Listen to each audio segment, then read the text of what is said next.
क्योंकि अब वो साथ साथ जो है वो मूव करना स्टार्ट होगा। जो बच्चे हमारे पास कॉस्टिंग में थे उनको ये गेम मालूम होगी लर्निंग आउटकम की। जो बच्चे हमारे पास नए आए, बाहर से आए हैं, उनको ये बता दें कि हर लेक्चर के स्टार्ट में एक लर्निंग आउटकम होगा। टॉपिक का नाम कैपिटल इन्वेस्टमेंट अप्रेजल है, लेकिन कैपिटल इन्वेस्टमेंट अप्रेजल के अंदर छोटे छोटे इश्यूज बहुत सारे। बाय द वे, वो सारे छोटे छोटे इश्यूज जो बहुत सारे हैं, वो सारे एग्जामिनर कमेंट्स में फ्रीक्वेंटली मेंशन होते हैं कि बच्चा ये काम करना भूल गया, ये काम करना भूल गया। तो लर्निंग आउटकम्स के अंदर मैं सारे के सारे वो इश्यूज मेंशन करूंगा जो पेपर के अंदर एग्जामिनर वर्किंग की फॉर्म के अंदर फेंक रहा होता है। एंड बाय द वे, अभी हम बेसिक एग्जांपल जो है अपनी सॉल्व करने जाएंगे। ये सारी की सारी basic examples 1 mark, 1.5 mark, 2 mark की वर्किंग है जो 20 मार्क के सवाल के अंदर आती है। जब ये इनफ वर्किंग हम पूरी कर लेंगे, उसके बाद जब 15 मार्क का सवाल आपके सामने होगा, तो वो 15 मार्क का सवाल हमारी क्लास की 5, 6, 8 छोटी एग्जांपल से मिलकर बना हुआ होगा। तो बेसिकली मैं आपको यहां पे शॉर्ट एग्जांपल्स के अंदर कॉन्सेप्ट थ्रो कर रहा हूं, ताकि आप इंडिविजुअल एक एक कॉन्सेप्ट को जो है वो डाइजेस्ट करते जाएं। फिर आइडिया तो तब होगा कि हमने कितना सीखा जब पूरा एक कॉम्प्रिहेंसिव सवाल आपके सामने आएगा, ताकि आप देख सकेंगे कि कितना हमने रिटेन किया और कितना हमने नहीं किया रिटेन। बहुत अच्छा एरिया है, मार्क्स गेनिंग एरिया है। अगेन, जो कॉस्टिंग के बच्चे हैं, आपको प्रोसेस और वेरिएंस का टॉपिक याद होगा। मार्क्स गेनिंग था, इनफ प्रैक्टिस के बाद चीजें रिपीट होना स्टार्ट हो जाती थी। सेम गेम इसके अंदर है, इजीएस्ट ग्रिड है, तो इस नियत के साथ ही इसको अप्रोच करें कि इजीएस्ट है तो हमने अपना एक्यूरेसी रेट इंप्रूव करना है। लर्निंग आउटकम अपने पास नोट कर लीजिएगा प्लीज आज का, ताकि आपको मालूम हो रिवीजन के टाइम अपने रजिस्टर के अंदर भी ये चीज होनी चाहिए। मैं कोशिश करूंगा कि लेक्चर भी पोर्टल के अंदर इसी फॉर्म के अंदर हो, कि आपको आइडिया ये होना चाहिए कि हमने किस क्लास के अंदर किस चीज की बात की है, ताकि जब आप रिवीजन करने बैठे तो आपको ग्रुप के ऊपर ना, वो अक्सर मैंने देखा है कि ग्रुप पे ना आखिरी के दिनों में बच्चा दूसरों से जो है वो पूछ रहा होता है, और एक अंदर दूसरे अंदर से पूछ रहा है तो मुझे जो है वो रास्ता दिखा दो। और भाई, आपकी रजिस्टर आपके लिए सफिशिएंट होना चाहिए, लर्निंग आउटकम आपके पास हो। कोई कॉन्सेप्ट आपने देखना, अपना रजिस्टर उठाओ, 2 पेज चेक करो, वो कॉन्सेप्ट आपका हो जाए लॉक, बजाय इसके किसी और पर डिपेंडेंट हो। आपके पास खुद एक कंपोनेंट वाइज पूरी इंफॉर्मेशन होगी। जल्दी से नोट करना स्टार्ट करें जो बच्चे अभी आए हैं, फिर इसके ऊपर बात करते हैं।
एक सेकंड देना मेरी जान, मुझे जरा बोर्ड भरने दो, मैं बारी बारी हर एस्पेक्ट के ऊपर बात करूंगा, वो सब चीजें फिर आप नोट करते जाइएगा अपने पास।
अच्छा जी सर, ये चंद बातें जरा जल्दी से अपने पास बोर्ड पे नोट करें।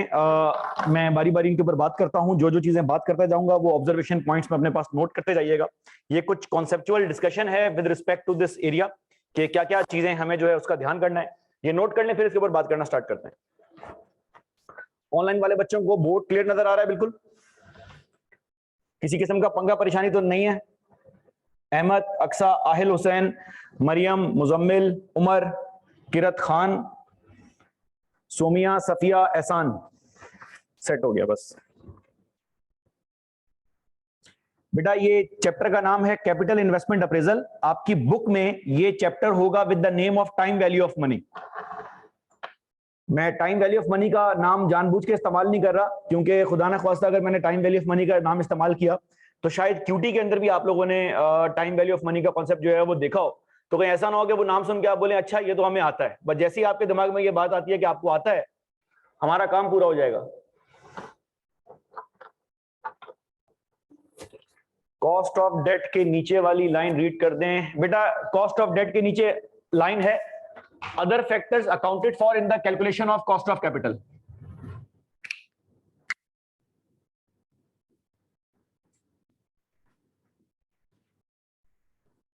जी मेरे बच्चे, capital employed by the manager. Board पे खत्म जगह हो गई है तो वो वहां पे आपने जो है वो लेके जाना है।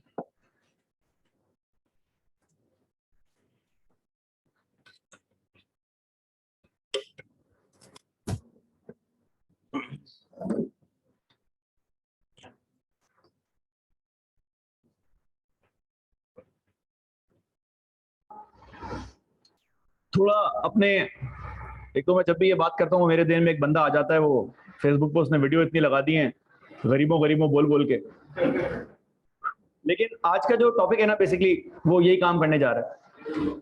वो आपको एहसास दिला रहा है कि एक गरीब की इन्वेस्टमेंट और अमीर की इन्वेस्टमेंट के अंदर क्या फर्क है। और ये थियोरिटिकल बात नहीं है, इसके पीछे बाकायदा एक साइंस, एक कैलकुलेशन, एक बाकायदा लॉजिक एग्जिस्ट करती है। जब हम छोटे हुआ करते थे, शॉर्ट टर्म इन्वेस्टमेंट की जब हम बात किया करते थे कैप 3 के अंदर, तो हमारी कंपनी का कंसर्न हुआ करता था प्रॉफिटेबिलिटी।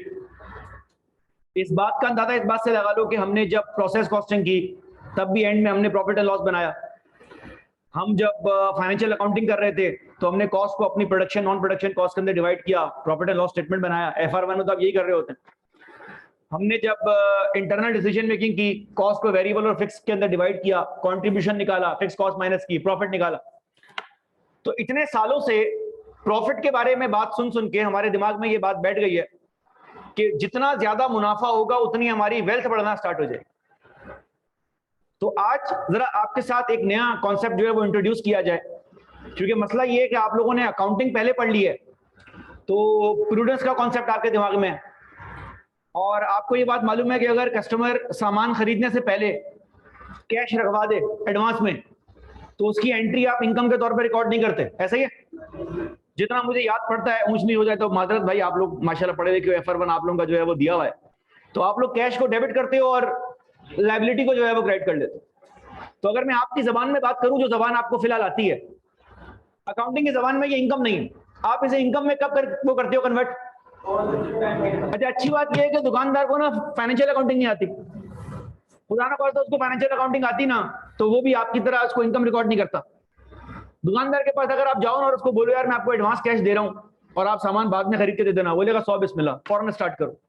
दुकानदार को एडवांस कैश से ज्यादा अच्छी कोई चीज नहीं जो है वो लगती। क्यों? क्योंकि उसके दिमाग में इनकम का कॉन्सेप्ट कुछ और है, आपके दिमाग में इनकम का कॉन्सेप्ट जो है वो कुछ और है।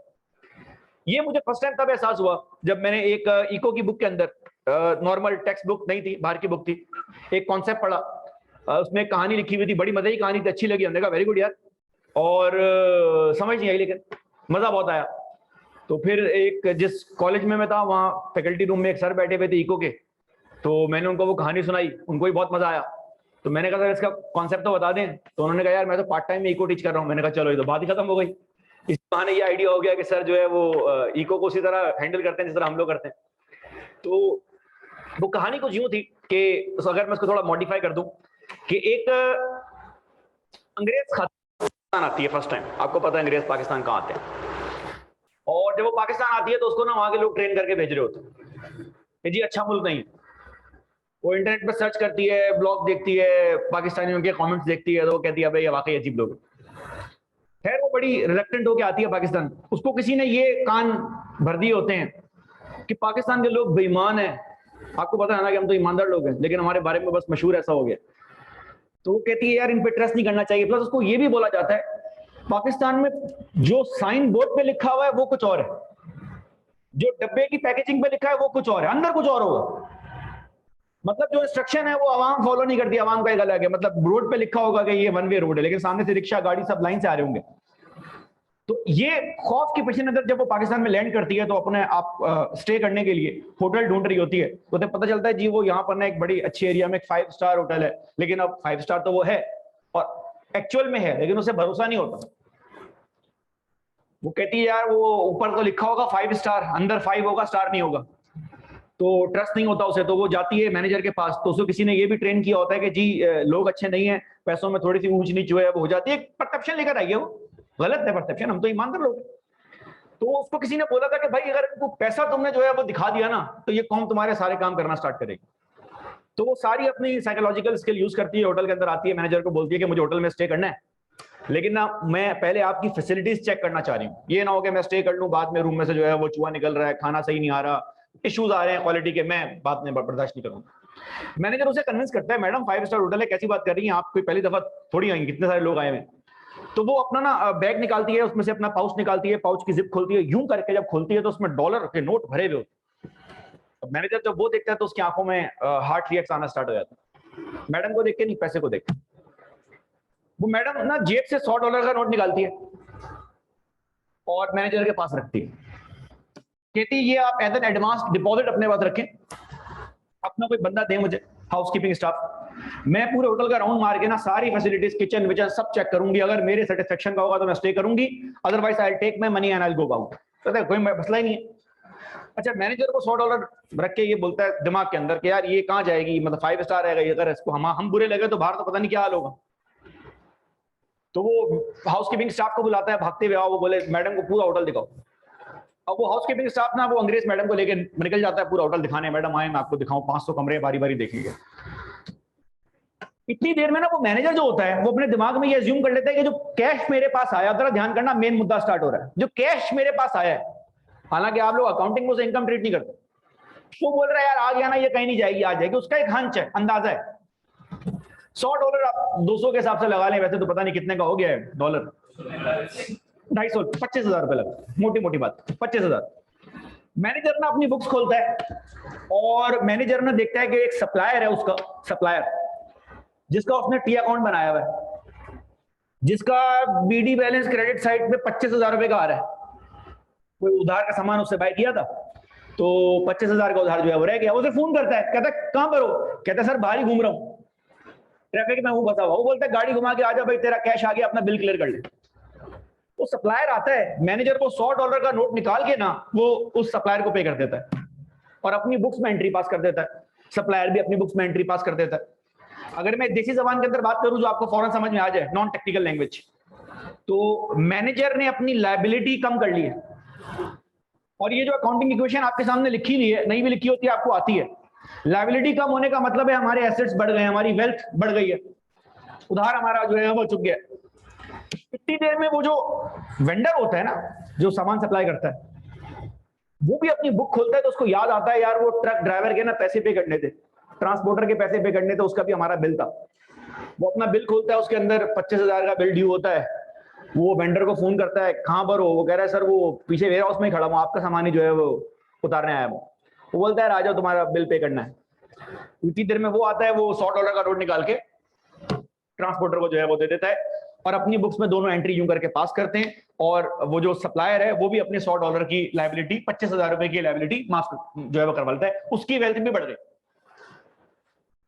वो वेंडर जो होता है, सॉरी मादर, जो ट्रांसपोर्टर होता है, वो होटल के गार्ड को फोन करता है, उसने गार्ड के साथ सेटिंग बिठाई होती है कि देखो ट्रक जितना देर हमारा ऑक्यूपाई रहेगा हमें जो है वो नुकसान है, तो हमें जरा प्रायोरिटी जो तुम जो है वो देना, हमारा ट्रक पहले आए, सामान ऑफलोड करे, पहले बाहर निकले। महीने का हिसाब किताब उससे बंधा हुआ होता है। वो अपनी बुक्स खोलता है, 25,000 रुपए उसके अंदर ड्यू होते हैं, गार्ड के पास जाता है, गार्ड को कहता है कितना हिसाब किताब है? वो कह रहा है यार 25,000 रुपए हैं। वो उसको $100 का नोट देता है, दोनों अपनी बुक्स के अंदर राइट ऑफ करते हैं, ट्रांसपोर्टर भी अपनी जो है लायबिलिटी माफ करवा लेता है।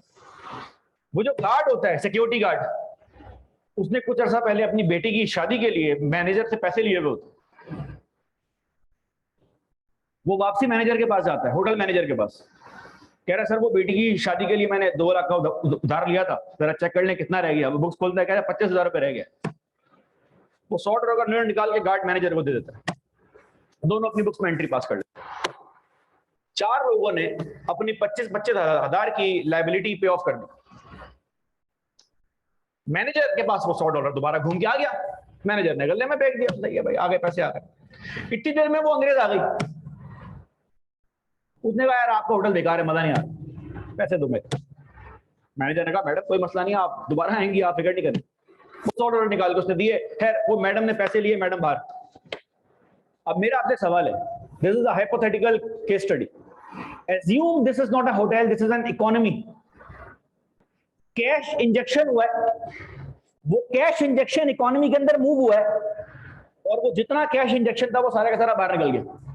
Effectively speaking and practically speaking economy में $100 नहीं आया, लेकिन उसके बावजूद इकोनॉमी में लोगों की वेल्थ $400 से बढ़ गई। क्यों सर? क्योंकि आज के बाद एक नया कॉन्सेप्ट माइंड में रखें, अभी आपको इसकी लॉजिक समझ नहीं आएगी, जिस तरह हमने भी पहली दफा पढ़ा, हमें समझ नहीं आया पीछे क्या सीन है, अभी आ रहा है, सीन आ रहा है इसका।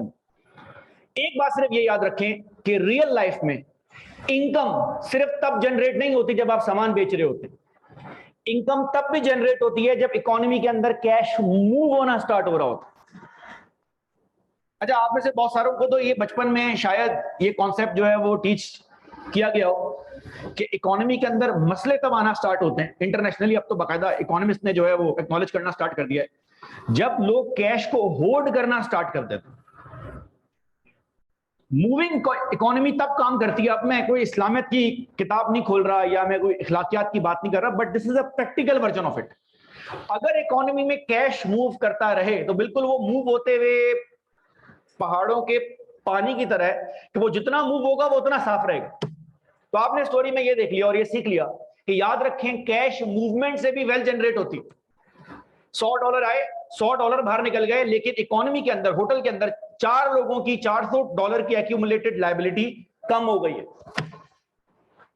सर इसका प्रैक्टिकल वर्जन क्या है, रियल लाइफ में कैसे काम होता है? सर रियल लाइफ में ना आपको सिर्फ ये मालूम होना चाहिए कि स्कूल बिजनेस जो है वो किस तरह से काम करता है। अगेन मैं आईक्यू की बात नहीं कर रहा, मैं स्कूल बिजनेस की बात कर रहा हूं। कभी किसी को आज के दौर में हमारे शहर में बता दो ना कि आप क्या करते हैं, वो जो है टीच करते हैं, उस्ताद हैं, तो पहले तो लोग बोलते थे हाँ सही है चलो, और क्या करते हैं ये बताएं। कोई दौर था इतनी इज्जत नहीं थी, अब कुछ ज्यादा इज्जत हो गई है। अब इतनी इज्जत हो गई है कि हमें नहीं होती हजम। तो सामने वाले को बोलो कि जी क्या करते हैं, वो करते हैं टीच करते हैं, तो बोलते हैं भाई आप तो बड़ा पैसा कमाते होंगे। अब जितना वो मुंह हिला के बोलते हैं उतना तो पैसा हम नहीं कमाते। प्लस उनको समझाना मुश्किल है कि भाई हमारा अपना कॉलेज जो है वो थोड़ी है। प्लस किसी को ये समझाना मुश्किल है तो भाई कि हम स्कूल कॉलेज के अंदर नहीं है, हम सीए क्वालिफिकेशन में। सीए क्वालिफिकेशन आप जरा देख लें पाकिस्तान की हिस्ट्री में कितने लोगों ने किया हुआ है। जितने लोगों ने पूरे पाकिस्तान में, पूरी पाकिस्तान की हिस्ट्री में जितने लोगों ने सीए में एनरोल्ड हुए उतने तो इकरा यूनिवर्सिटी एक कैंपस से 1 साल के पहले सेमेस्टर के बच्चे निकाल देती है। ये रियलिटी है। आप जाएं यार, नीपा पे जाएं, सर सैयद यूनिवर्सिटी के बाहर खड़े हो जाए, हर अगला बंदा इंजीनियर बन रहा है। रियलिटी है। आप किसी जगह पे जाएं, आपको वहां पे रश मिलेगा, लेकिन सीए के अंदर आपको देखने ऑडियंस बहुत लिमिटेड है। अच्छा, एक तो आवाम आती नहीं, आदों को मालूम ही नहीं होता। लाइक वो रास्ते में एक दफा तो पुलिस वाले ने हमें रोक लिया, मलिर की तरफ जो है वो जा रहा था, उसने कहा आप क्या करते हैं, क्या लंबी करते हैं, क्या पढ़ा हुआ है आपने? मैंने कहा चार्टर्ड अकाउंटेंट। कह रहा हाँ, जाए जाए। मुझे समझ नहीं आया कि मैं क्या करता हूँ, तो मुझे हुआ इसका मूड अच्छा लग रहा है या इसको लगा हम पढ़े लिखे हैं। मैंने कहा आपको समझ आया कि मैं क्या करता हूँ? कह रहा डॉक्टर है ना आप, जाए जाए। तो मैंने कहा बस सही है, डॉक्टर है। तो हमारे यहाँ लोगों को डॉक्टर, इंजीनियर, वकील ये पता है, चार्टर्ड अकाउंटेंट क्या, आप ये आहिस्ता आहिस्ता अवेयरनेस आ रही है, लेकिन अभी भी उतनी ऑडियंस नहीं, उतनी ऑडियंस नहीं। आप अपने गली मोहल्ले में देख लें, वो 3-4 अफराद मिला के सीए से कर रहे होते हैं, वही आंखों के सामने होते हैं बस। कभी आप वो मोहल्ले में ना वो इकरा यूनिवर्सिटी वाला नहीं आएगा नजर, क्यों? वो इतनी खेप में होते पता नहीं चलता। तो आपको हर क्वालिफिकेशन में लोग मिल जाएंगे। तो हमारे यहाँ तो लोग भी बड़ी, एक ऑडियंस जो है वो लिमिटेड है, लेकिन school business is very different. अच्छा, स्कूल बिजनेस पैसे किस तरह से कमाता है? अगर आप सोचते हैं कि यार वहां फीसें अच्छी होती हैं और प्रॉफिटेबिलिटी अच्छी होती है, अगेन गरीबों वाली सोच, वही वाली बात बोलूंगा।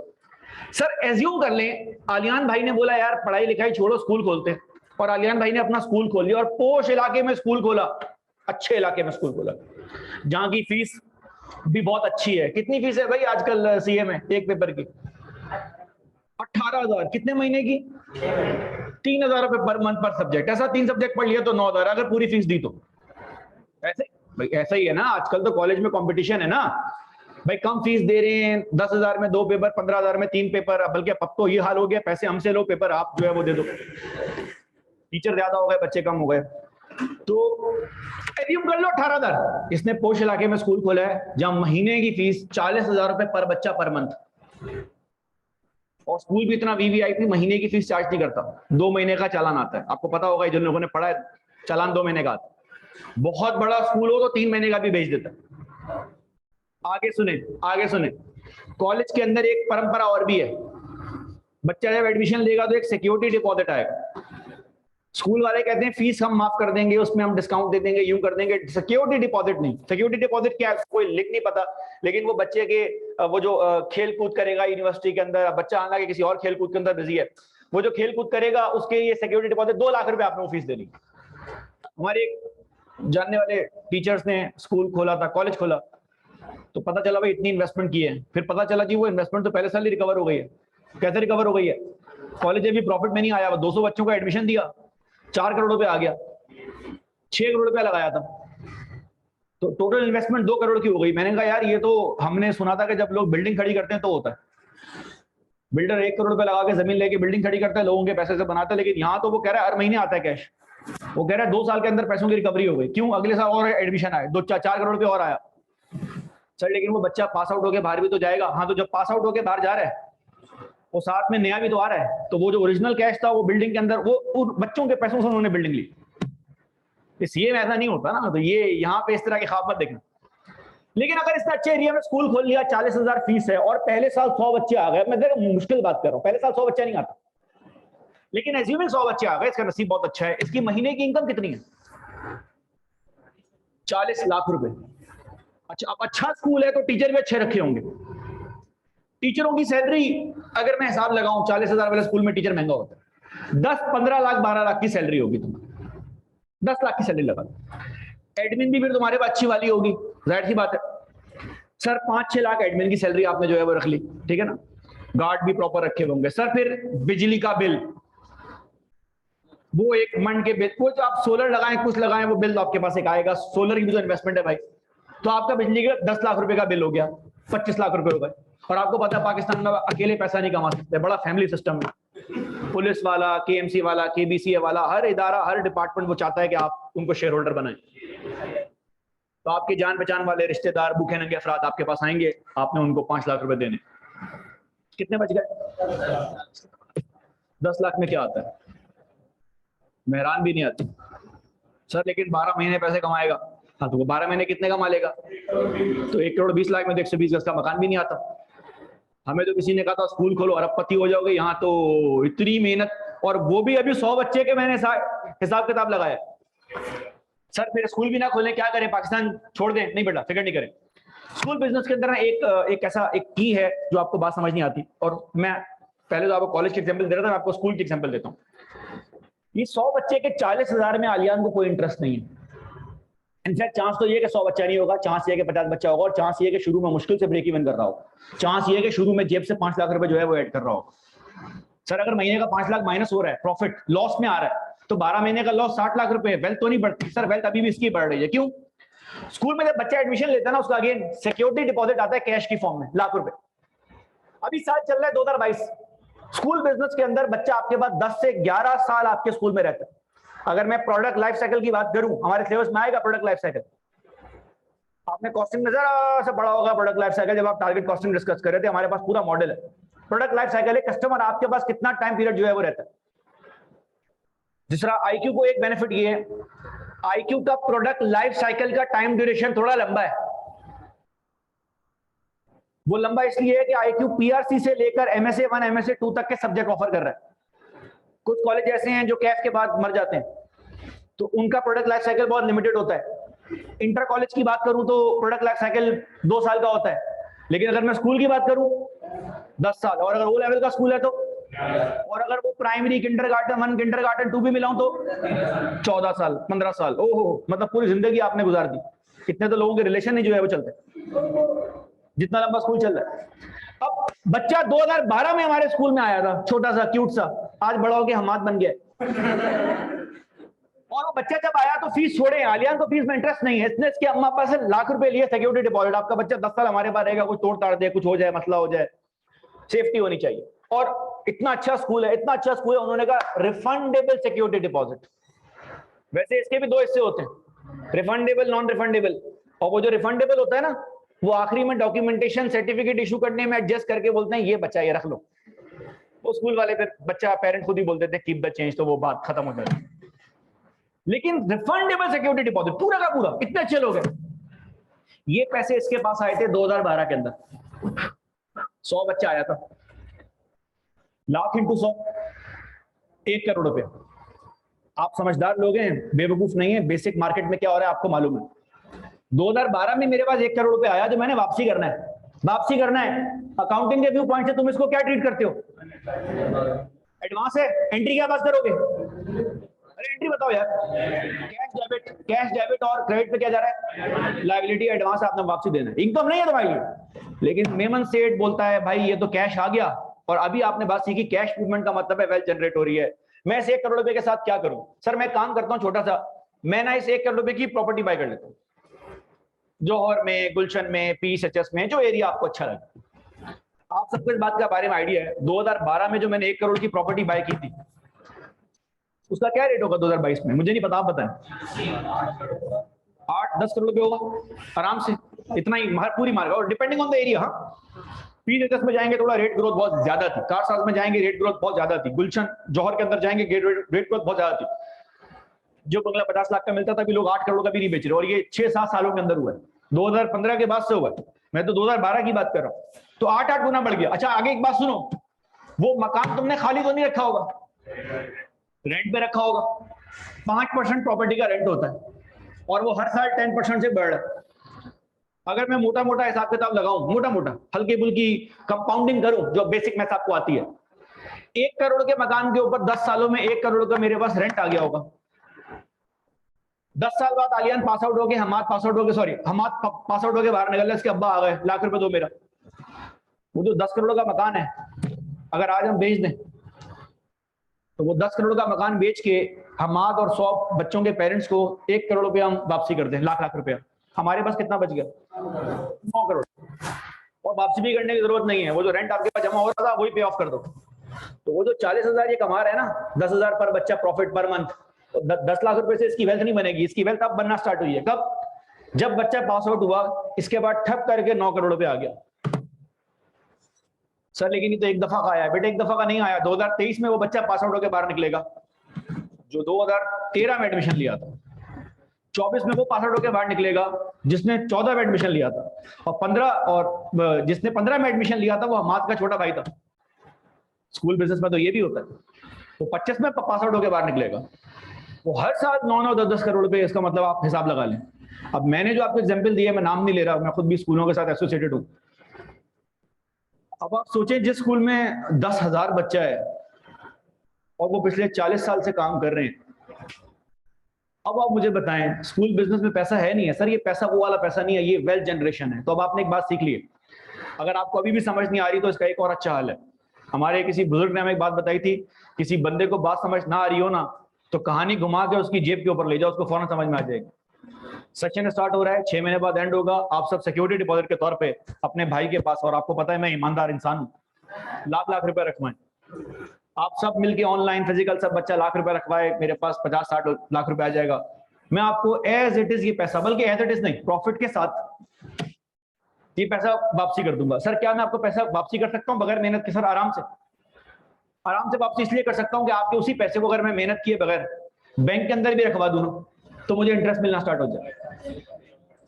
अच्छा, ये बात अगर आपको समझ में आ जाएगी ना तो आपको ये भी समझ में आ जाएगा कि जब भी बीसी डाली जाती है, बीसी पता है ना, बचत कमेटी, तुम कुछ और मत समझ लेना, बचत कमेटी जो डाली जाती है उसमें बेनिफिट में वो रहता है जिसको बीसी पहले मिल रही होती है। क्यों?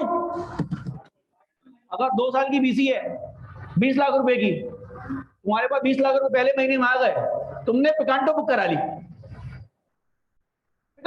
तुमने 2 साल बाद वो पिकांटो 50 लाख की चल रही थी और तुम आराम से पैसे पे कर रहे थे। और बीसी में तो और बेनिफिट है, सर बैंक से ले लें लोन, अबे बैंक में तो इंटरेस्ट देना पड़ेगा, यहाँ तो इंटरेस्ट भी नहीं देना पड़ेगा। आज के बाद अब तुम 4 मेंबर आपस में बीसी नहीं जो है वो डाल सकते। फड्डा इस बात पे पड़ेगा पहले किसको मिलेगी, क्योंकि अब आपको टाइम वैल्यू मनी का कॉन्सेप्ट समझ में आ गया। तो याद रखें, वो जो खातून वाली कहानी मैंने आपको सुनाई थी कि कैश मूवमेंट से वेल्थ जनरेट होती है, वो बात स्कूल बिजनेस के अंदर आपके पास आ रही है कि अगर कैश आपके पास एडवांस में आना स्टार्ट हो जाए तो आप उसी को यूज करके वेल्थ जनरेट कर लेते हैं। अच्छा, बोर्ड पे मैंने एक चीज जो है वो नहीं लिखी हुई, असूलन मेरे पास ये चीज मुझे यहां पर ऐड जो है वो करनी चाहिए थी। सर आप सब लोग कभी मौका मिले, आज ही मैं तो कहता हूं बल्कि घर जाके ना ये आप खुद करें, आपको बड़ा मजा आएगा। पीटीसीएल की प्राइवेटाइजेशन का प्रोसेस जरा जो है वो चेक कर ले। पाकिस्तान में पीटीसीएल को बेचा गया, गवर्नमेंट ओन्ड एंटिटी थी, प्राइवेट सेक्टर में गई, एतसलात वालों को बेचा और उन्होंने बिड लगाई 2.45 बिलियन यूएस डॉलर की। डॉलर देंगे आपको, 800 मिलियन दिए, बयाना करा दिया, बोला कंपनी दे दो, बाकी पैसे बाद में। वो पैसे उन्होंने दिए ही नहीं। इसके बाद फिर 4-5 साल बाद किसी को याद आया, अबे होश में आओ, फिर कंपनी को बोला, उन्होंने कहा नहीं वो पैसे नहीं बनते। फिर वो केस चला, लंबी हुई, पेमेंट उन्होंने रिमेनिंग पेमेंट जो करनी थी वो भी पूरी पेमेंट नहीं की, थोड़ी पेमेंट करके दी और वो 8 साल बाद दी। समझे 8 साल बाद कि आपका डिफेंस में बंगला है और मैं आपसे बंगला खरीद लूं 4 करोड़ रुपए का और आपको बोलूंगी एक रखो बाकी बाद में ले लेना, और बाकी 3 करोड़ रुपए अगर मैं आपको 10 साल बाद या 8 साल बाद दूं तो इफेक्टिवली स्पीकिंग आपको जो पैसे मैंने दिए हैं वो मैंने नहीं दिए, वो आपका पैसा ही मैंने आपको जो है वो पे ऑफ कर दिया। क्योंकि दैट सी बात है, इन्वेस्टमेंट आपकी थी। वो 4-3 करोड़ की चीज अगर 20 करोड़ की हो गई है तो असूलन तो आप उसको बेच चुके हैं, लेकिन उसमें 3 करोड़ रुपया कैश आपका है। तो इफेक्टिवली एतसलात ने पीटीसीएल के पैसों से ही पीटीसीएल को पे ऑफ कर दिया, जिसपे लोगों ने मजाक में बोलना स्टार्ट किया कि यार हमारे पास पैसा थोड़ा कम है, लेकिन अगर कंपनी ऐसे बेचनी है तो हमें जो है वो बेच देते। क्योंकि अगर आपको भी मैं कंपनी दे दूं और बोलूं 8 साल बाद पैसे देने हैं तो आप भी पैसे निकाल के जो है वो कंपनी के प्रॉफिट से पे ऑफ कर दोगे। तो याद रखें, कंपनियां जब एक दूसरे को टेक ओवर कर रही होती हैं तो वो ये भी देख रही होती हैं कि सामने वाली कंपनी के पास कैश कितना है।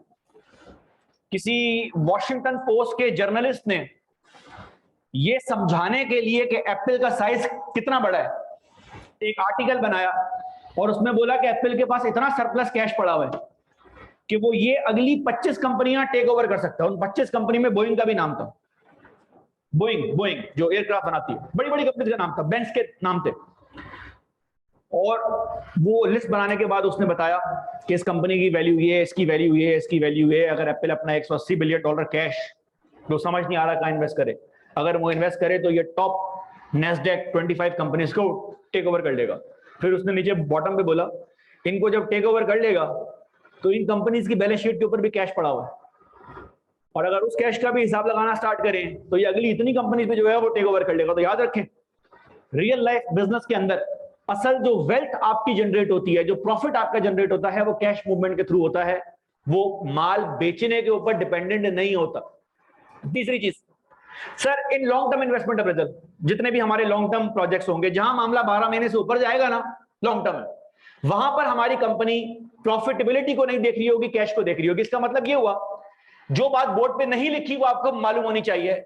अगर लॉन्ग टर्म इन्वेस्टमेंट अप्रेजल में cash movement is the key और हमें कैश की मूवमेंट को चेक करना है, इसका मतलब सारे नॉन कैश आइटम हमारे लिए इररेलेवेंट हो जाएंगे। मिसाल के तौर पे डेप्रिसिएशन एक्सपेंस तुम लोग माइनस किया करते थे अपनी प्रॉफिट एंड लॉस स्टेटमेंट से, और सही माइनस करते थे, फिक्स कॉस्ट का पार्ट बनता था, माइनस होता था, नेट प्रॉफिट आता था। लेकिन जब तुम कैपिटल इन्वेस्टमेंट अप्रेजल कर रहे होंगे ना, डेप्रिसिएशन हमारा कंसर्न नहीं है। क्यों?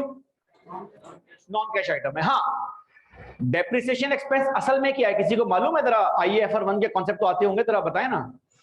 डेप्रिसिएशन एक्सपेंस इफेक्टिवली क्या कर रहा होता है? नॉन कैश एक्सपेंस है, लेकिन निकलता कैसे? एसेट की वैल्यू को डिवाइड कर देते हैं यूजफुल लाइफ से, ऐसे ही। वो असल में अगर आपकी जबान में बोलूं तो आप लोग यूं सीख के आए हैं कि कैपिटल एक्सपेंडिचर को रेवेन्यू एक्सपेंडिचर में कन्वर्ट करना, ऐसे ही बेस्ड ऑन द यूज, ठीक है ना। हर साल आप एसेट यूज कर रहे हैं तो आप कर लें। सर हमारे यहाँ क्या चीज मेन चीज है?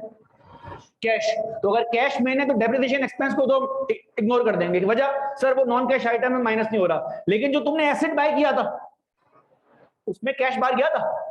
सर अगर उसमें कैश बाहर गया था तो वो आपके लिए बहुत काम की चीज होगी कि वो कैश किस टाइम पर बाहर गया और उसका कितना इंपैक्ट आपके पास आ रहा है। लॉन्ग टर्म इन्वेस्टमेंट अप्रेजल के अंदर हमारा कंसर्न जो है वो कैश आइटम होगा, और जैसे जैसे कैश आइटम होगा वैसे वैसे हम रेलेवेंट कॉस्टिंग के प्रिंसिपल यूज करना स्टार्ट करेंगे। रेलेवेंट कॉस्टिंग के प्रिंसिपल बेसिकली डिसीजन मेकिंग के प्रिंसिपल, जो बेसिकली ये देख रहे होते हैं कि मेरे फैसला करने से क्या हो रहा है और क्या नहीं हो रहा। अब इसकी छोटी सी मैं आपको एक मिसाल दूं।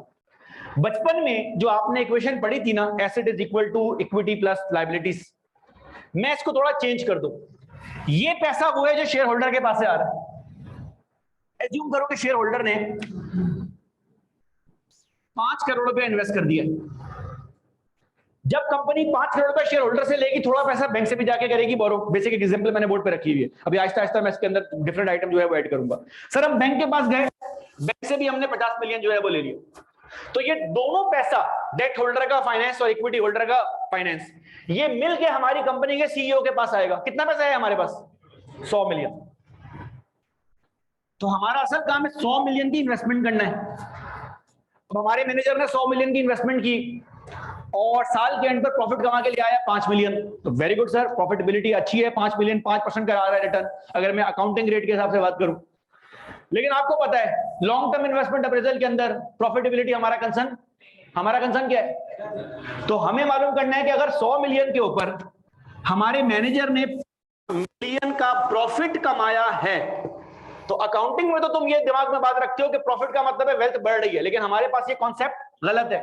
हमें ये चेक करना है कि क्या इस 5 मिलियन के प्रॉफिट में हमारी वेल्थ जो है वो बढ़ रही है।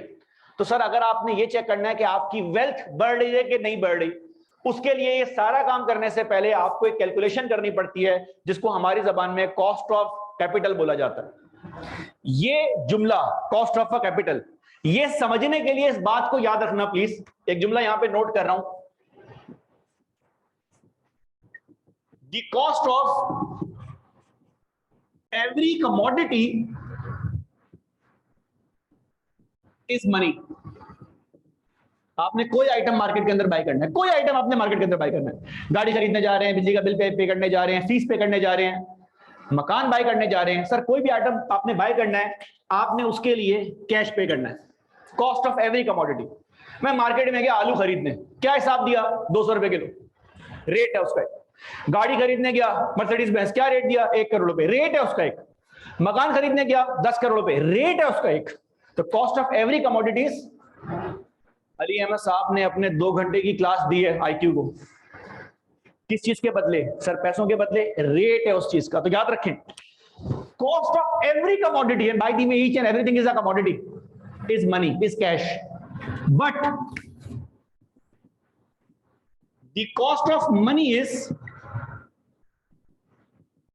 Interest rate. ये जुमला जरा याद रखना।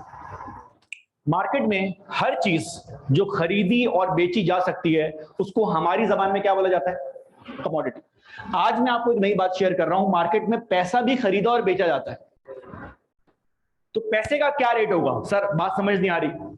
मैं मार्केट में गया, दुकानदार को बोला यार ये 1 किलो आलू का रेट क्या है, उसने कहा 200 रुपए। मैं मार्केट में गया, फाइनेंशियल इंस्टीट्यूशन को बोला यार पैसा चाहिए कैश, लाख रुपए, कितने का दे रहे हो? सर बाकी आइटम खरीदते वक्त तो रेट आ सकता था, अगर मैं कैश बाय करने जा रहा हूं, लाख रुपए दो, जो है तुम कितने का दे रहे हो? वो मुझे बोलेगा 5%। क्या मतलब है इस बात का? सर वो 5% अपना इंटरेस्ट या अपना रिटर्न चार्ज कर रहा है। तो अगर मैं उससे लाख रुपए ले रहा हूं और वो 5% बोल रहा है, क्या मतलब है इस बात का?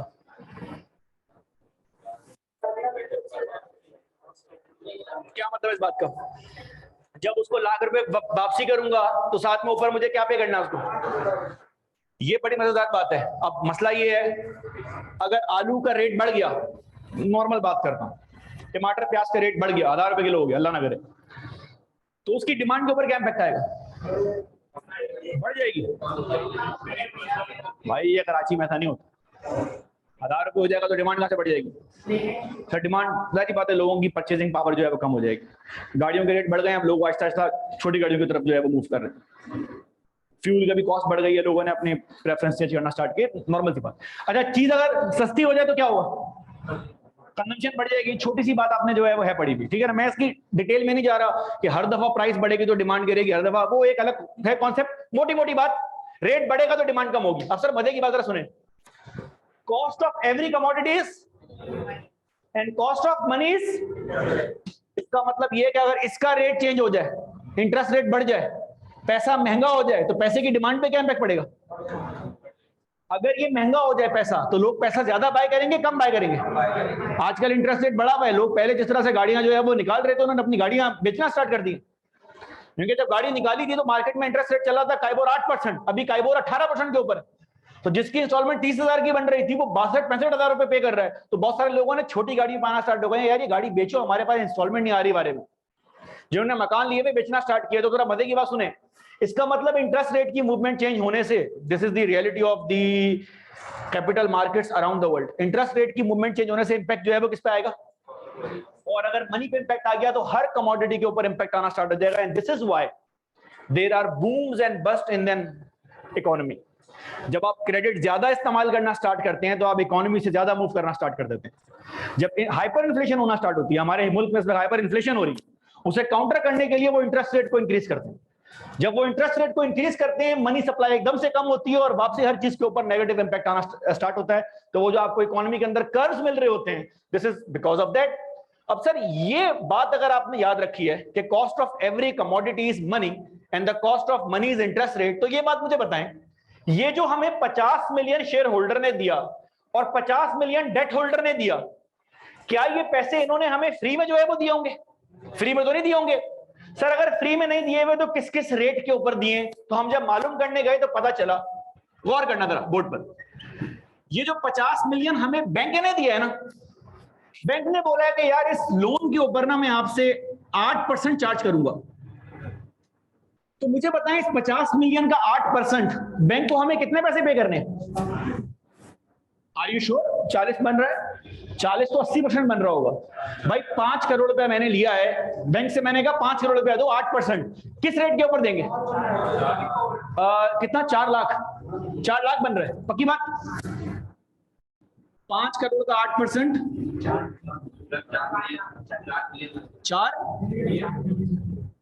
40 लाख रुपए, ऐसा? अच्छा, बैंक से मैंने पैसा लिया है, मेरे मामे का लड़का तो है नहीं बैंक, 50 मिलियन अगर दे रहा है तो बदले में कुछ ना कुछ रिटर्न उसको चाहिए। अब इंटरेस्ट रेट का नाम चेंज कर दें, कितना रिटर्न चाहिए? तो जब मैं उसको वापसी करूंगा तो कितना पैसा मुझे पे करना है? 4 मिलियन बैंक को देना है। ये पैसा फ्री में नहीं आया। अच्छा, साथ में शेयर होल्डर ने भी मुझे पैसा दिया है, कितना पैसा दिया है? 50 मिलियन। शेयर होल्डर कितना मांग रहा है? अब शेयर होल्डर ये बोल रहा है कि यार मैंने तो रिस्क लिया है, क्योंकि जो बंदा आपको डेट दे रहा होता है वो बदले में मॉर्गेज के तौर पे आपके अपने पास एसेट जो है वो रखता है। बेसिक लॉ भी आपको आता है कि जब कंपनी बैंकरप्ट होती है तो पहली पेमेंट जो है वो किसकी आती है? क्रेडिटर की। सर शेयर होल्डर ये बोल रहा है, क्योंकि मैं ऑर्डिनरी शेयर होल्डर हूं, सबसे ज्यादा रिस्क मैं बेयर कर रहा हूं, तो जो रिस्क बेयर नहीं कर रहा वो ले रहा 8%। तो मुझे मेरे रिस्क के लिए, जरा लफ्जों पे गौर करना, मुझे मेरे रिस्क के लिए कंपनसेट कर दो। तो उसने कहा यार मुझे चाहिए 12%। तो जरा मुझे ये बताइएगा प्लीज, ये जो 50 मिलियन इसने हमसे लिया है, इसका 12% क्या बनता है? 6 मिलियन बनता है। तो ऑल इन ऑल ये जो मार्केट से मैंने टोटल 100 मिलियन रेस किया था, साल के एंड पर इस 100 मिलियन के बदले मुझे कितना कितना पे करना है? 4 मिलियन बैंक और 6 मिलियन। सर अगर मैं इन दोनों पेमेंट्स को ऐड अप करूं तो मैं बोल सकता हूं कि मुझे इस 100 मिलियन के बदले कितना पैसा पे करना है? 10 मिलियन। तो अगर मैं इसको डिवाइड करूं तो मुझे पता है रेट क्या आ रहा है। तो मैं ये बात बोल सकता हूं कि मार्केट से जो जो पैसा मैंने जिससे रेस किया है, उसको बदले में जो जो रिटर्न मैंने ऑफर करना है, उसका एवरेज रिटर्न, जिसको आपकी जबान में कॉस्ट ऑफ कैपिटल बोला जाता है, इट्स ऑल्सो नोन एज वैक। कोई नया नाम नहीं है। वैक का सिंपल मतलब यह है weighted average cost of capital. Sir मेरे पास मेरे वैक का रेट बन रहा है 10%। इसका मतलब जो मार्केट से मैंने पैसा उठाया है ना, उसका एवरेज रेट 10% बन रहा है। Back to the original example, manager ने कितना प्रॉफिट कमाया था? मैनेजर को 100 मिलियन दिया, बदले में उसने कितना पैसा कमाया? 5 मिलियन। इस एग्जांपल को एक्सपेंड करने से पहले आप यूं समझें, आपके अब्बा की दुकान है एक अच्छे एरिया में, उस दुकान का रेंट 5 लाख रुपए। अब्बा ने वो दुकान बुरे वक्तों के लिए जो है वो ली थी, वो बुरा वक्त आप है। तो क्योंकि आप जिंदगी में कुछ काम नहीं कर पा रहे थे, तो अब्बा ने कहा बेटा बुरे वक्तों के लिए ली थी, तुम ही मेरा बुरा वक्त हो, एक काम करो दुकान पे जाके बैठ जाओ। तो वो जो तुम्हारे पास दुकान पे बंदा था जिसको तुमने रेंट पे दुकान दी थी, उसको तुम दुकान खाली करा दोगे, अपने बेटे को दुकान देनी है। बेटे ने फास्ट फूड का काम करना स्टार्ट कर दिया, खुद भी खा रहा है, दोस्तों को भी खिला रहा है, कस्टमर को भी खिला रहा है। महीने के एंड पे प्रॉफिट निकल रहा है दुकान से 3 लाख रुपए का। अब्बा ने कहा जो भी कमाएगा अब्बा अम्मा के हाथ में आगे रखेगा। इसने अम्मा के हाथ में 3 लाख रुपए रखे। अम्मा अब्बा थे, उन्होंने कहा सही है बेटा, अच्छी बात है, वेरी गुड, शाबाश, वेरी गुड। 1 साल बाद इसको एहसास हुआ, इसने अपने बाप को कहानी सुना दी कि 36 लाख रुपए आपको मैंने साल का जो है वो कमा के दिए। इसका बाप बोलेगा तेरा दिमाग खराब है, 36 लाख कमा के नहीं दिया, 24 लाख हमने खर्च किए तुम्हारे ऊपर। क्यों? बेटा दुकान का रेंट 5 लाख रुपए था, तू ये दुकान देने की वजह से तू दुकान से 3 लाख रुपए जो है वो लेकर आ रहा है। तो पहले हमारे घर महीने के 5 लाख रुपए आया करते थे, लेकिन तुम्हारा बुरा वक्त है, तुझे दुकान में बिठाया है, अब हमारे पास महीने के जो है वो कितने पैसे आ रहे हैं? इसको फिर एहसास हुआ, इसने अगले साल मेहनत की, अगले साल इसने 6 लाख रुपए कमाए महीने के। साल के एंड पे अब्बा को बोला आपको मैंने 72 लाख रुपए कमा के दिया। अब्बा ने कहा अभी भी तेरी मैथ्स जो है वो खराब है। क्यों? बेटा महीने का अगर 6 लाख रुपए आ रहा है तो 5 लाख रुपया तो अगर तू नहीं भी दुकान पे जाता तो भी रेंट की फॉर्म में आ रहा था। तो तुम जो मेहनत कर रहे हो, तुम्हारा वैल्यू एड 6 लाख रुपए नहीं है, तुम्हारा वैल्यू एड 1 लाख रुपए। ऐसे ही आपने अगले बंदे को 100 मिलियन दिया, 10 करोड़ रुपया, और वो साल के एंड पे 1 करोड़ रुपया कमा के ले आया और बोले कि मैंने प्रॉफिट कमाया है। वो तो सही बोल रहा है, प्रॉफिट कमाया है, लेकिन लॉन्ग टर्म इन्वेस्टमेंट में हमारा कंसर्न क्या होता है? अगर हम वेल्थ जनरेशन चेक करना स्टार्ट करें तो हम बोलेंगे जो 1 करोड़ रुपए का प्रॉफिट कमाया इसके बदले हमें कुछ मिला नहीं है। क्यों? जो 1 करोड़ रुपए तुम लेकर आए हो मैनेजर, उसमें से 40 लाख रुपए हमने बैंक को दे दिए, 60 लाख रुपए हमने डिविडेंड के तौर पे शेयर होल्डर को पे कर दिए। कंपनी अभी भी वहीं खड़ी है जहां पे थी, तुमने वही पैसा कमाया है, तुमने सिर्फ खर्चा पूरा किया है। ये बिल्कुल इसका मतलब यही हुआ कि इसके बाप ने जो दुकान खोली थी, अगर ये उस दुकान पे बैठ के 5 लाख रुपए कमा रहा है तो ये 5 लाख तो कमा रहा है लेकिन कोई वैल्यू ऐड नहीं कर रहा। ऑन द कॉन्ट्रेरी, अगर मैनेजर 100 मिलियन उसको हमने दिया और वो पैसे कमा के लेकर आया, मिसाल के तौर पे 5 मिलियन, प्रॉफिट तो हुआ है 5% का, लेकिन मेरी वेल्थ बढ़ रही है कि गिर रही है? सर ये 5 मिलियन में तो हमने बैंक को दिया है, बाकी 6 मिलियन हम अपनी जेब से पे कर रहे हैं। इसका मतलब तुम्हारी एफिशिएंसी माइनस में थी। तो इस 10% बैक का या 10% कॉस्ट ऑफ कैपिटल का क्या मतलब है? जो भी इन्वेस्टमेंट करनी है ना, उस पे मिनिमम मेरे पास जो रिटर्न है वो आना चाहिए 10% का। अच्छा इसको जरा चेक कर लेते हैं, क्योंकि इस टॉपिक का ओरिजिनल नाम है time value of money. Let me talk about the concept of time. हमारी जबान में जैसे जैसे टाइम स्पेंड होना स्टार्ट होता है, पैसे की वर्थ वक्त के साथ साथ कम होती रहती है। तो for capital investment appraisal view point, the beginning of the year is different from the end of the year. तो अगर मैं साल 2022 की बात कर रहा हूं तो टी नॉट का मतलब क्या होगा? Start of the year means 1 जनवरी। और T1 का मतलब क्या होगा? ये जरा याद रखिएगा बात। अगर मैं 2 साल की बात कर रहा हूं तो T2 का मतलब क्या होगा? 31 दिसंबर 2023। और T1 का मतलब क्या होगा? 1 जनवरी 2023। तो याद रखें T1 के यहां 2 मतलब है। T1 is also the end of the first year. T1 is also the start of the second year.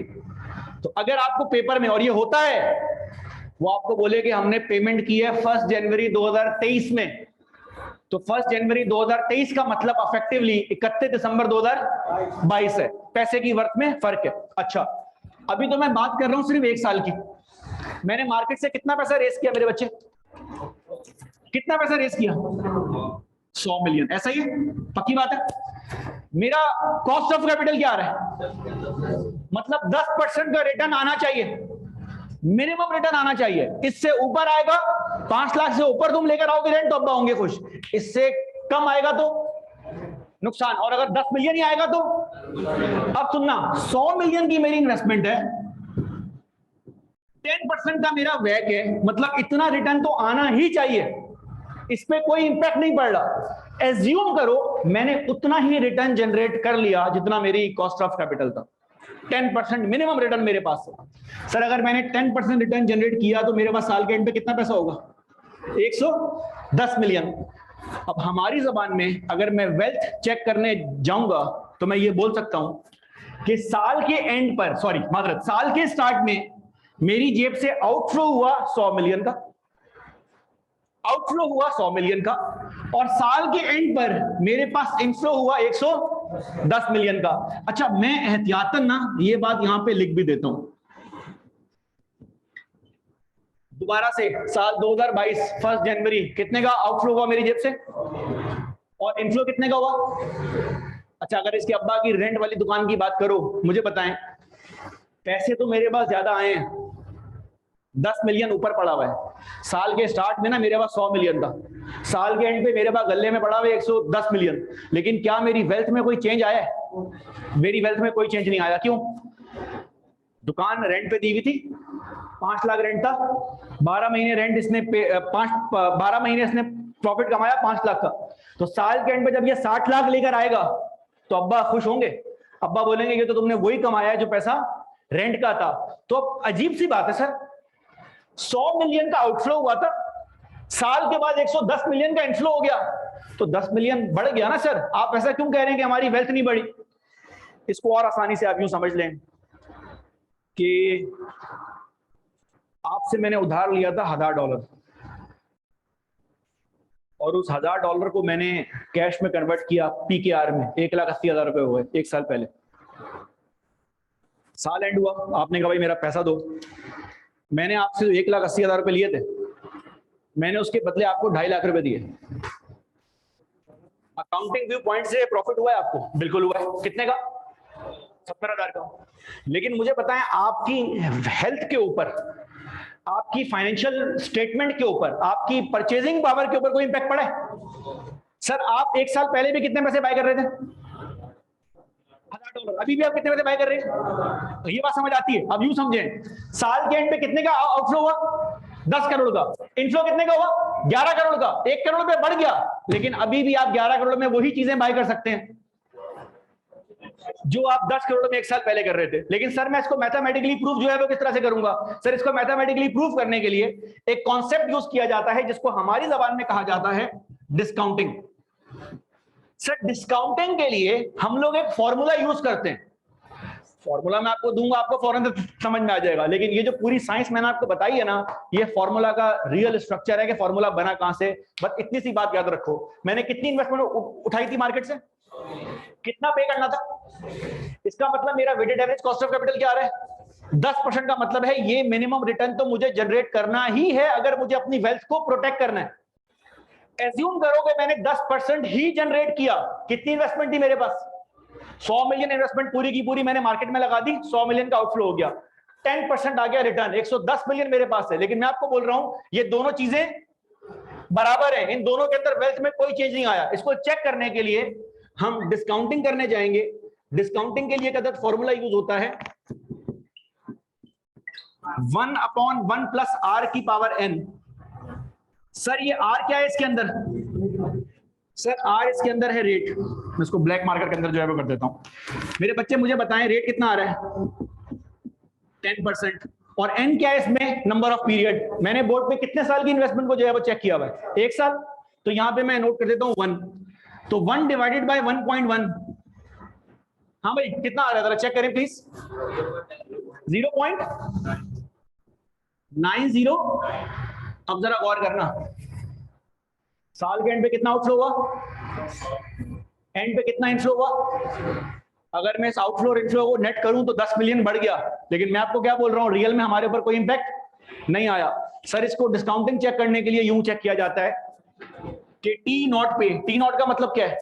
पहला साल नहीं, साल का पहला दिन। सर साल के पहले दिन में कितना पैसा आपने इन्वेस्ट किया? 100 मिलियन। ऐसा ही है, आज के दिन 1 रुपए की वैल्यू 1 रुपया ही है। जब हमने ये कैपिटल इन्वेस्टमेंट अप्रेजल की है, याद रखिए ये पूरा का पूरा एस्टीमेट है। अगर ये एस्टीमेट है तो हम कहां पे खड़े हुए हैं? टी नॉट पे या टी वन पे? हम हमेशा टी नॉट पे खड़े हुए हैं। हम कभी भी टी वन पे खड़े नहीं हो सकते, फ्यूचर में खड़े नहीं हो सकते। अगर हम फ्यूचर में देख सकते हैं तो इन्वेस्टमेंट अप्रेजल करने की जरूरत नहीं है, डायरेक्ट इन्वेस्टमेंट करना स्टार्ट करो। हम हमेशा टी नॉट के ऊपर खड़े हुए हैं आज के दिन, और हम एक अंदाजा लगा रहे हैं। तो आज के दिन जब मैंने 100 मिलियन इन्वेस्ट किया तो आज के दिन 1 रुपए की वर्थ क्या है? आज के दिन 1 रुपए की वर्थ 1 रुपया ही है। मेरी जेब से कितना पैसा हो गया? Minus 100 million. क्या ये बात क्लियर होती है? सर 1 साल बाद मेरे पास पैसे आए हैं, कितने आए हैं? 100।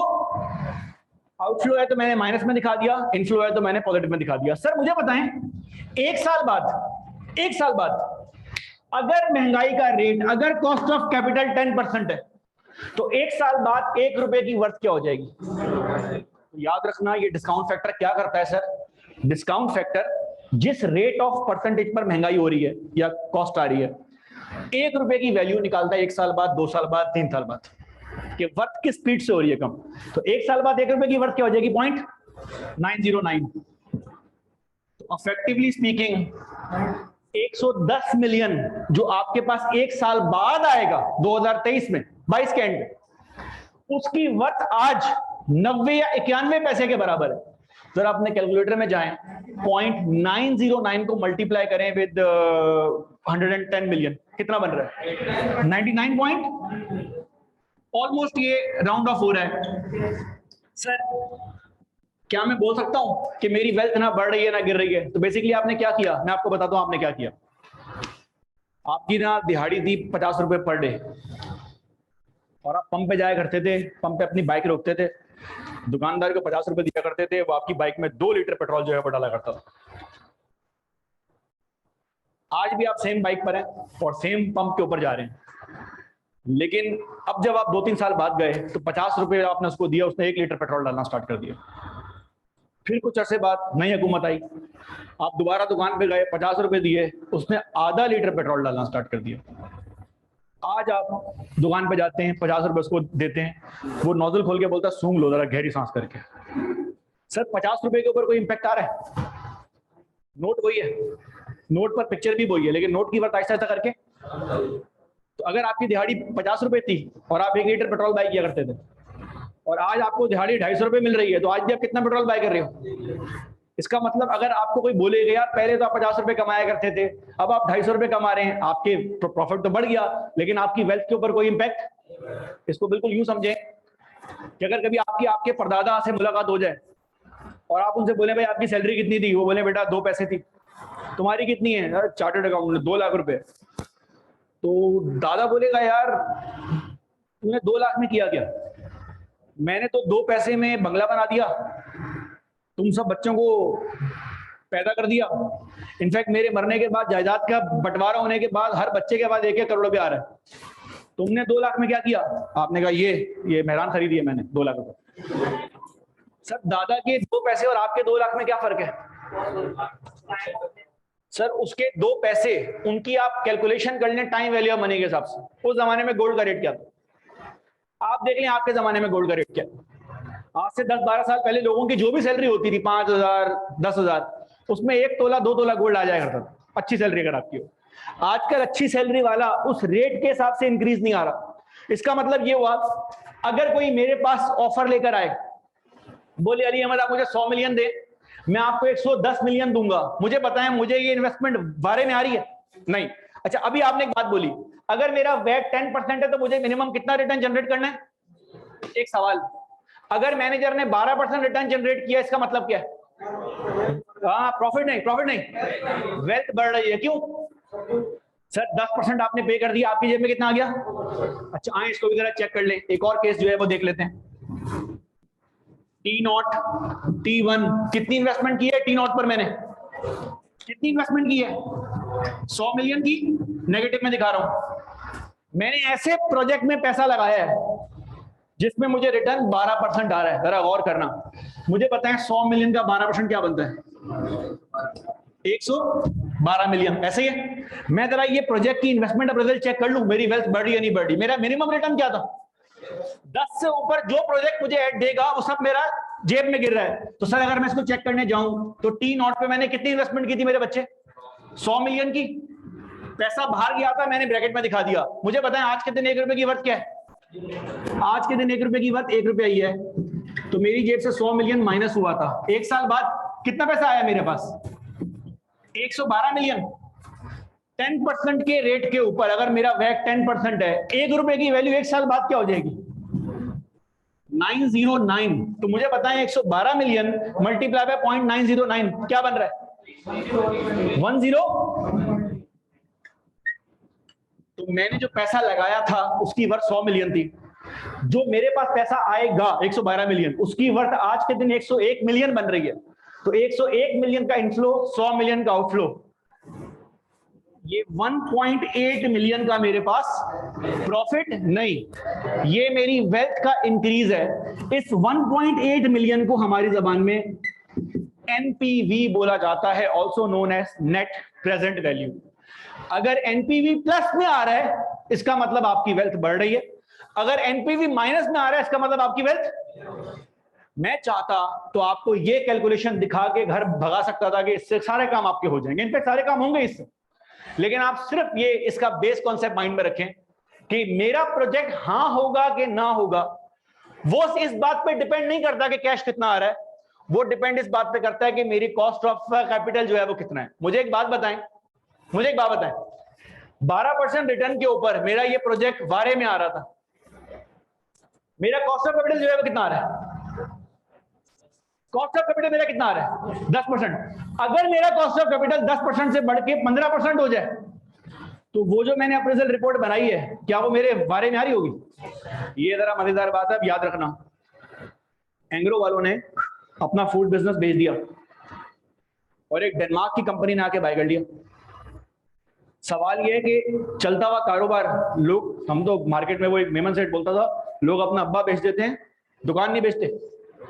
तो एंग्रो वालों ने अपनी चलती हुई दुकान क्यों बेच दी? और चलो बेच तो दी, डेनमार्क वालों ने क्यों खरीद ली? सर प्रॉफिट तो सेम था ना, कहानी तो सेम थी। सर बेसिकली हो ये रहा था, वो प्रोजेक्ट एंग्रो के लिए वारे में नहीं पड़ रहा था, उनके लिए वारे में पड़ रहा था। क्यों? अगर एक प्रोजेक्ट 10% रिटर्न जनरेट कर रहा है और मेरा कॉस्ट ऑफ कैपिटल 10% है, फायदा है मुझे? नहीं। लेकिन अगर एक प्रोजेक्ट 10% रिटर्न जनरेट कर रहा है और मेरा कॉस्ट ऑफ कैपिटल 2% का है, बारे में पड़ रहा है नहीं पड़ रहा? इसका मतलब किसी भी प्रोजेक्ट की फिजिबिलिटी डिपेंड करती है आपकी कंपनी का कॉस्ट ऑफ कैपिटल क्या है। तो ये हो सकता है कि एक प्रोजेक्ट का रिटर्न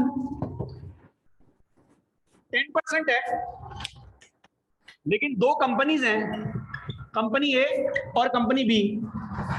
एक कंपनी का वैट चल रहा है 15% और एक कंपनी का वैट चल रहा है 5%। मुझे बताएं, प्रोजेक्ट तो सेम है, इनमें से किस कंपनी के लिए ये प्रोजेक्ट वारे में पड़ रहा होगा? वजह? अच्छा, अगर इस प्रोजेक्ट का रिटर्न 10% से गिर के 4% पर आ जाए, किस कंपनी के लिए बारे में पड़ रहा होगा? किसी के लिए नहीं पड़ रहा होगा। और अगर इस प्रोजेक्ट का रिटर्न बढ़कर 20% के ऊपर आ जाए, सर दोनों के लिए बढ़ रहा है बारे में, इसको भी बचत है, इसको भी है बचत, लेकिन ये ज्यादा इन्वेस्टमेंट कर सकता है। वजह तो जाहिर सी बात है, अगर आपको इन्वेस्टमेंट सस्ती मिल रही है तो आप इन्वेस्टमेंट ज्यादा कर सकते हैं। तो आज के बाद एक बात याद रखें, दुकानें प्रॉफिटेबिलिटी के ऊपर नहीं खुलती हैं, दुकानें इन्वेस्टमेंट के रिटर्न एस्टीमेट की बेस पे खुलती हैं। ये जो आपने कॉस्ट ऑफ कैपिटल निकाला, मैं उसको सिंपल अगर मल्टीप्लाई करूं तो 10% का मतलब यह है कि हर 100 मिलियन की इन्वेस्टमेंट पर 10% का रिटर्न तो मैंने जनरेट करना ही करना है। 110 से ऊपर आएगा तो मुझे इसका बेनिफिट होगा। लेकिन अगर मैं इसकी बेस कैलकुलेशन चेक करूं तो फ्यूचर में आने वाले कैश को हम डिस्काउंट करते हैं टू प्रेजेंट वैल्यू, कि 1 रुपया 1 साल बाद उसकी वर्थ क्या हो जाएगी 0.909, 10% के हिसाब से। तो अब आपका सवाल, पेपर में डिस्काउंट रेट आएगा 12%, 15%, 18%। ये 18% कहां से आता है सर? ये यहां से आता है। इसमें कॉस्ट ऑफ डेट शामिल होता है, कॉस्ट ऑफ इक्विटी शामिल होता है। And by the way, since this is the first class, तो ये जो मैंने आपके सामने इक्वेशन रखी है, ये बेस इक्वेशन है, ये बेस कॉन्सेप्ट है। अभी जब आप आगे बढ़ना स्टार्ट होंगे तो आपकी ग्रिड बी के अंदर इस वैक की कैलकुलेशन भी आएगी। पेपर में एमसीक्यूज आते हैं 1-1, 2-2 मार्क्स के, जिसमें आपको वैक की कैलकुलेशन करनी पड़ती है। फॉर इंस्टेंस, छोटी सी मिसाल, जिन बच्चों को थोड़ा सा शौक था टैक्स का, उनको बड़ा मजा आएगा। ये पैसा जो आपने बैंक से लिया और जो शेयर होल्डर से लिया, आपने उन दोनों का रिस्पेक्टिव परसेंटेज लगा के हिसाब किताब निकाल के बता दिया, लेकिन शेयर होल्डर और बैंक का पैसा एक जैसा नहीं होता। क्यों? तुम लोगों को पता है? तुम लोगों ने टैक्स में ही पढ़ा है, FR1 के अंदर ही पढ़ा हुआ है। Profit before interest and tax, operating profit के बाद क्या माइनस होता है? इंटरेस्ट। इंटरेस्ट माइनस होने के बाद जो प्रॉफिट आता है तुम उस पर टैक्स पे करते हो। क्या मैं ये बोल सकता हूं टैक्स के कॉन्सेप्ट यूज करते वक्त कि इंटरेस्ट की वजह से मेरा प्रॉफिट कम हो गया और मेरा टैक्स भी कम हो गया, लेकिन प्रॉफिट आफ्टर टैक्स के बाद डिविडेंड पे होता है। इसका मतलब शेयर होल्डर को जो मैं 6 मिलियन पे कर रहा हूं उसमें मुझे टैक्स का कोई बेनिफिट, लेकिन जो बैंक को 4 मिलियन पे कर रहा हूं उसमें मुझे टैक्स का बेनिफिट। तो आप हिसाब लगाएं, जो मैंने बोर्ड पे आपको बोल रहा हूं कि ये प्रिलिमिनरी कैलकुलेशन है, गलत है, क्योंकि इस 4 मिलियन में मैंने एक बेनिफिट इग्नोर कर दिया है। किस चीज का? लेकिन अभी मेरा कंसर्न नहीं है। कैपिटल इन्वेस्टमेंट अप्रेजल में ग्रिड नंबर सी में आपके एग्जामिनर का भी ये कंसर्न नहीं होता। एग्जामिनर आपको कभी भी वैक की कैलकुलेशन के अंदर नहीं फेंकता। लेकिन आपने एक बात सीख ली कि ये जो पेपर में आपको कॉस्ट ऑफ कैपिटल मिलेगा 10% का, ये दो चीजों से मिलकर बनता है। किन दो चीजों से? कॉस्ट ऑफ इक्विटी और कॉस्ट ऑफ डेट। अच्छा, अब रियल लाइफ के अंदर क्या होता है सर? रियल लाइफ में तो बहुत कुछ होता है। रियल लाइफ में ये होता है, ये जरा चेक कीजिएगा please. Cost of equity, cost of debt, ये तो आपने शामिल कर दी, लेकिन इन्वेस्टर बोलेगा यार मैंने इन्वेस्टमेंट पाकिस्तान में की है, मैंने इन्वेस्टमेंट पाकिस्तान में की, तो इसकी कॉस्ट तो आ रही है 6%, इसकी कॉस्ट आ रही है 4%, लेकिन पाकिस्तान में ना रिस्क बहुत है इन्वेस्टमेंट का, पॉलिटिकल अनसर्टेनिटी बहुत है, तो I want to be compensated for that as well. तो एक काम करो, इस 10% के रेट में मैनेजर को बोलेगा 2% और ऐड कर दो, पॉलिटिकल अनसर्टेनिटी। तीसरी चीज, मेरी कंपनी प्राइवेट लिमिटेड है, अगर पब्लिक लिमिटेड होती तो मसला नहीं था, जिस दिन मुझे इन्वेस्टमेंट बेचनी होती अकाउंट खोलता, स्टॉक मार्केट में जाके शेयर बेच देता, लेकिन आपको पता है प्राइवेट लिमिटेड में इस तरह से शेयर नहीं बिकते। तो मुझे जब शेयर बेचने जाना पड़ेगा तो मुझे टाइम लगेगा, मेरी इन्वेस्टमेंट फौरन से कैश नहीं हो सकती। लाइक आप लोगों की जबान में बात करूं, अगर मैंने बंगला लिया है ना एक, और मैंने बिटकॉइन बाय किए हैं, सेम क्वांटिटी, 6 करोड़ का बंगला, 6 करोड़ के बिटकॉइन, तो मुझे बिटकॉइन में एक बेनिफिट है जो बंगले में नहीं है। क्या? मुझे बिटकॉइन जिस दिन कैश करना है ना उस दिन हो जाएगा कैश, बल्कि मुझे जितना बिटकॉइन कैश करना है उतना कैश हो जाएगा। मैंने 6 करोड़ रुपए लगाए, 6 लाख रुपए दिए, 6 लाख रुपए आ गए। लेकिन मकान में ऐसे हो सकता है? 6 करोड़ का मकान है, बाथरूम खरीद लो यार, 6 लाख रुपए दे दो, ऐसा नहीं हो सकता।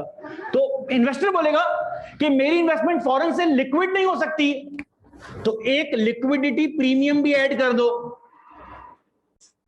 फिर वो आगे से ये बोलेगा कि भाई वो पैसों की वर्थ कम हो रही है, डॉलर भी महंगा होता जा रहा है, तो एक जनरल इन्फ्लेशन का इंपैक्ट आ रहा है, तो उसका भी एक 3% ऐड कर दो। तो मुझे बताइए, अगर मैं सारे परसेंटेजेस में ऐड करूंगा तो मेरे पास वैक क्या बन रहा है? 16%। तो अगर आपसे मैं रियल सवाल का रियल जवाब दूं कि सर वैक के अंदर क्या क्या आता है, तो वैक के अंदर आसान जवाब बच्चे का ये होगा, सर इसमें कॉस्ट ऑफ इक्विटी आती है और इसमें कॉस्ट ऑफ डेट आता है। लेकिन रियल जवाब क्या होगा, सर इन्वेस्टर को हर जो कंसर्न है वो कॉस्ट ऑफ कैपिटल के अंदर रिफ्लेक्ट होना स्टार्ट हो जाएगा। फॉर इंस्टेंस कुछ कंपनियां इसके अंदर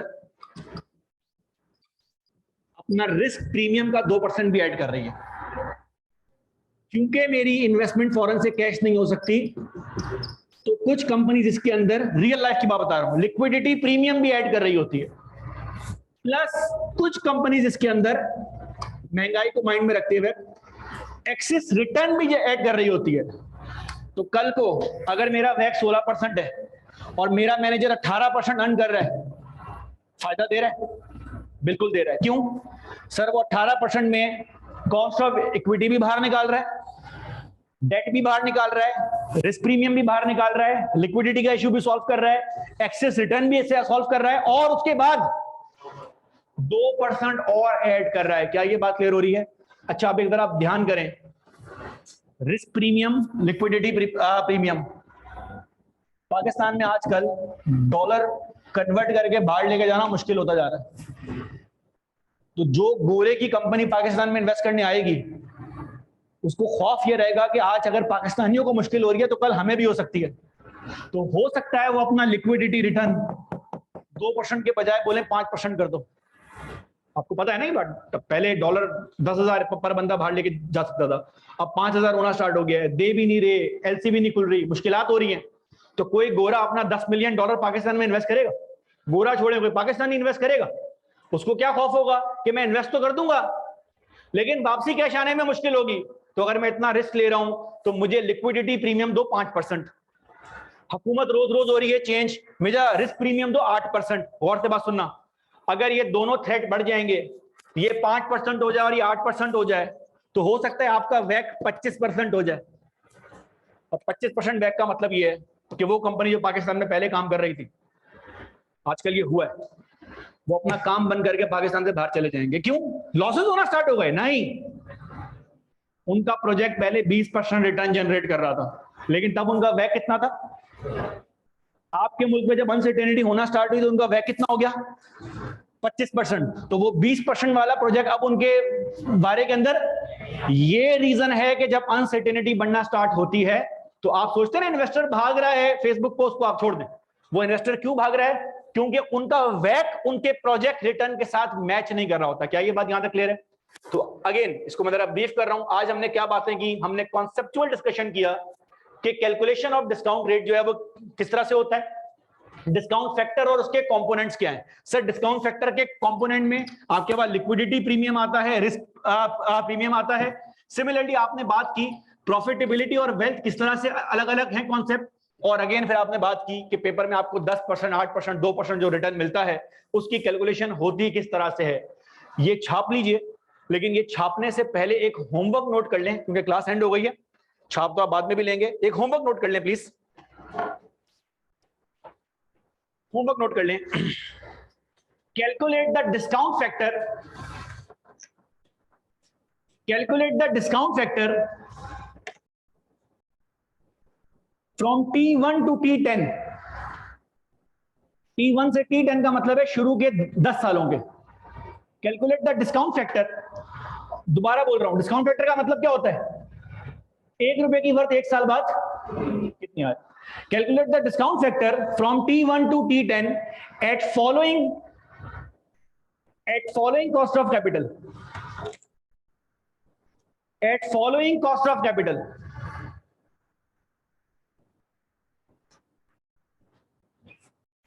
At following cost of capital: A 2%, B 5%, C 8%, ये एग्जाम्पल आपको पूरे कोर्स में काम आएगी, D 10%, E 15%, F 20%। जी भाई, डिस्काउंट फैक्टर और वैक सेम है। डिस्काउंट फैक्टर एब्सोल्यूट अमाउंट के अंदर है, वैक परसेंटेज के अंदर है। और जी 25% हो गया, 25%। 25 के बाद ना भी करें तो खैर है। सर इसमें से एक मैं सॉल्व कर रहा हूँ, एक सॉल्व कर रहा हूँ। आप लोगों ने ये छाप लिया हुआ है, कैलकुलेटर आपके पास है, काइंडली कैलकुलेटर निकालें, वैल्यूज आप बताएंगे, लिखूंगा मैं। जी मेरे भाई जरा बोर्ड पर, कितने सालों का आपने निकालना है? 10 सालों का। मैं 5 सालों की बात कर रहा हूं एट 10%। मुझे बताएं अगर मेरा वैक, मेरा कॉस्ट ऑफ कैपिटल 10% का है, 10% रिटर्न तो जनरेट करना ही करना है, तो 1 रुपए की वर्थ 1 साल बाद क्या होगी? सर कैलकुलेटर में जाएं और कैलकुलेटर में ये फंक्शन अपने पास पंच करना स्टार्ट कर दें फॉर ईच ईयर। रेट आपका सेम रहेगा 10% का, क्योंकि हम 5 सालों की बात कर रहे हैं, तो आपके n की वैल्यू चेंज होती जाएगी। अपने n की वैल्यू पहले साल के लिए 1, दूसरे साल के लिए 2 और इस तरह से मल्टीप्लाई करना स्टार्ट करें। मुझे बताएं 1 रुपए की वर्थ 1 साल बाद क्या होगी? 0 पॉइंट। Very good. 1 रुपए की वर्थ 2 साल बाद क्या होगी? इसका मतलब ये हुआ कि जो 100 रुपया मुझे मिलेगा ना 2 साल बाद, आज के दिन वो 100 रुपया आज के 82 रुपए के बराबर है। तो अगर आज मुझसे कोई 82 रुपए ले और मुझे 2 साल बाद 100 रुपए दे, वो मेरे पे एहसान नहीं कर रहा। 100 से ऊपर देगा तो रिटर्न आएगा। इनफैक्ट अगर मैं किसी को आज 82 रुपए दूं और वो मुझे 90 रुपए दे, वो मुझे फायदा नहीं, वो मुझे नुकसान दे रहा है। 1 रुपए की वर्थ 1 साल बाद 10% महंगाई पे 3 साल बाद क्या होगी? 100 रुपया जो आज से 3 साल बाद मुझे मिलेगा, अगर मेरा वैक 10% रहा तो उसकी वर्थ आज 75 रुपए के बराबर है। 4 साल बाद और 5 साल बाद कम से कम 3 डिजिट तक आपने नोट करना है। 6 to 1 मैं इसको बोल देता हूं। अच्छा अब जरा गौर करें, ये मैंने 10% पे निकाला है, अब यही कहानी मैं 15% के ऊपर निकाल रहा हूं शुरू के 5 सालों के लिए। जी कैलकुलेटर के अंदर जाए मेरे बच्चे, सेम फंक्शन यूज करेंगे, बस r की वैल्यू हो जाएगी चेंज 0.15 और n हर साल के लिए 1 2 3 4 5। जी भाई 0.86। अच्छा अब जरा एक बात गौर करें, 1 रुपए की वर्थ 1 साल बाद 90 पैसे, 1 रुपए की वर्थ 1 साल बाद 86 पैसे, ज्यादा गिर रही है। क्यों गिर रही है? तो जितना डिस्काउंट फैक्टर ज्यादा होगा उतनी आपकी वेल्थ स्पीड से गिरेगी, आपको उतने ही एक्सेस रिटर्न की जरूरत होगी। 2 साल बाद 0.75, 3 साल बाद 657, 4 साल बाद 571, 5 साल बाद। अच्छा क्या मैं 2 बातें कंक्लूड कर सकता हूं? फंक्शन के अंदर है लिखा हुआ है, वैसे पैसे की वर्थ 2 चीजों से होती है कम। बोर्ड पे आखिरी बात है, पैसों की वर्थ 2 चीजों से होती है कम। जैसे जैसे टाइम बढ़ना स्टार्ट होता है वैसे वैसे पैसे की वर्थ कम होना स्टार्ट होती है। एग्रीड? सेकंड, जैसे जैसे डिस्काउंट रेट बढ़ना स्टार्ट होता है पैसे की वर्थ कम होना स्टार्ट हो जाती है।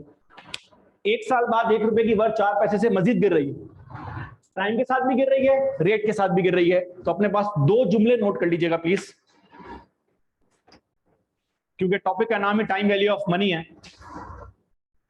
लिख लें अपने पास, द रियल रिटर्न या real impact on cash, the real impact on cash will come from 2 factors. Will come from 2 factors. A, passage of time, or B, cost of capital. सही है सर, इसको यहीं तक रखिए, इंशाल्लाह नेक्स्ट क्लास के अंदर मुलाकात होती है। Thank you.